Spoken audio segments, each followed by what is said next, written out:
అతివేగమే హరిస్తోంది. 80% పైగా రోడ్డు ప్రమాద మరణాలకు కారణం ఇదే. రోజుకి సగటున 16 మంది చచ్చిపోతున్నట. వాహన వేగం 65 కిలోమీటర్లు దాటితే ప్రమాదాలకు ఆస్కారం. ప్రతిరోజు ఎంతమంది చచ్చిపోతున్నారు? 16 మంది చనిపోతున్నారట. దేంట్లో? రోడ్ యాక్సిడెంట్స్లో. అంటే మృత్యువుని మనమే తెచ్చుకుంటున్నాం, మనమే కోరి తెచ్చుకుంటున్నాం. ఎక్కువ అతివేగంతో స్పీడ్ వెళ్ళి.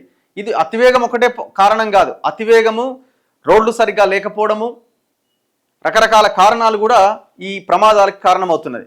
2020లో రాష్ట్రంలో రోడ్డు ప్రమాదాలు ఎట్లా జరిగినాయి అంటే 2020లో 6,668 ప్రమాదాలు జరిగినాయి. మరణాలు జరిగినాయి. 19,164 ప్రమాదాలు జరిగితే అందులో 6,608 మంది చనిపోయారు ఒక ఇయర్లో. 2000 ఇందులో మళ్ళీ గాయపడ్డ వాళ్ళు ఎంతమంది? 18,745 మంది గాయపడ్డారు.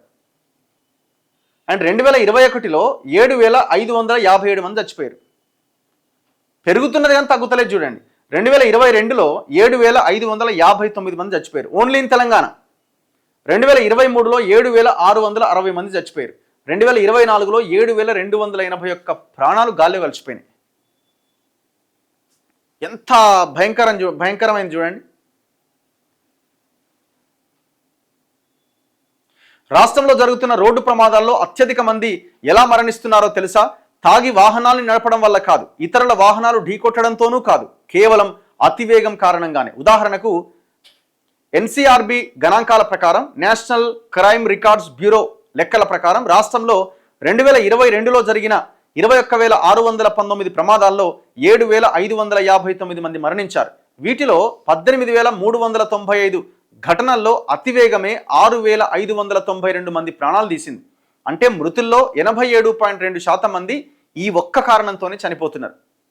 ఆ ఒక్క ఏడాదిలోనే కాదు, ఏటా రోడ్డు ప్రమాదాల్లో 80% పైగా అతివేగంతోనే ప్రాణాలు కోల్పోతున్నారు. గరిష్ట వేగం ఎంత స్పీడ్తో వెళ్ళాలి అన్నది ఉన్నది, కానీ ఎవరు ఇంటలేరు. ఇప్పుడు ప్రభుత్వాలు కూడా ఏమైపోయినాయి?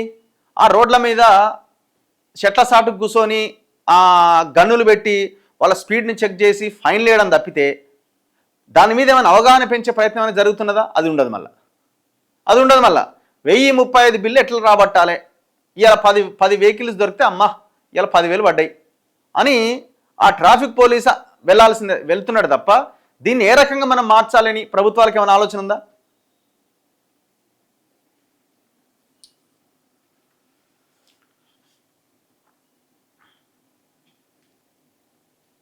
అందుకే ప్రజలు చాలా జాగ్రత్తగా జర్నీ చేయాల్సిన అవసరం ఉంది. మనం సరిగ్గా ఉన్నా ఎదురుగా వచ్చేటోడు కూడా అటు ఇటుగా ఉండొచ్చు. అందుకే చాలా అప్రమత్తంగా డ్రైవింగ్ చేయాల్సిన అవసరం ఉంది, ముఖ్యంగా పిల్లలు.